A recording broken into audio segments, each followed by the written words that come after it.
are some new healthcare laws, or at least some changes you should be aware of heading into 2020. James Scullary of Covered California is here to share what you need to know. Thank you for being with us today. Thank you for having me. I appreciate it. Well, first off, some things have changed with regard to fines if you're not insured, right? Yeah, so back in 2017, Congress zeroed out the penalty for people. So this year there is no penalty if you don't have health insurance. But the state decided to make that change and restore the penalty for 2020. And that's important for people to know now, because now is open enrollment. Now's the time to sign up. Okay, and there have been some changes with regard to Covered California, and it's actually good news for people in our area, right? Right. So first of all, for people who don't have health insurance, Covered California's premiums in Northern California went down about 2%. And then this year, the state also added new state subsidies for consumers. This will help people who are on the lower income bracket, and for the first time, state subsidies could be available for people who are in the middle income bracket. So an individual making up to $75,000 a year could now be eligible, or a family of four making up to $154,000 a year could now be eligible for state subsidies.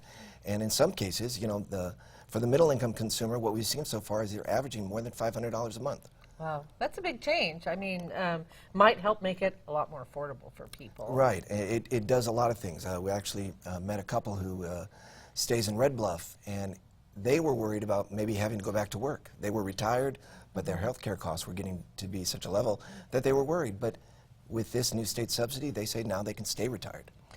So what's the, you know, again, now's the open enrollment, and there is a deadline coming up for if you want to be covered come January 1st. Right. So open enrollment itself runs all the way through the end of January. You can sign up at any point during that time.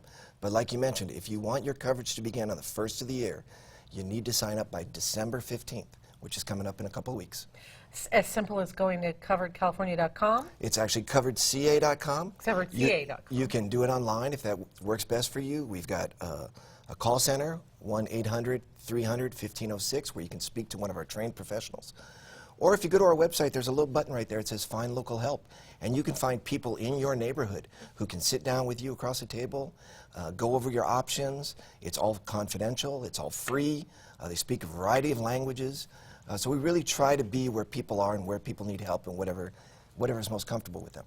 All right, coveredca.com, and we will have a follow-up article on our website this afternoon with that link and also with the phone number in case you didn't have a chance to write it down. Thank you so much for being with us today. Thank you again. Thank you. We sure appreciate it. And still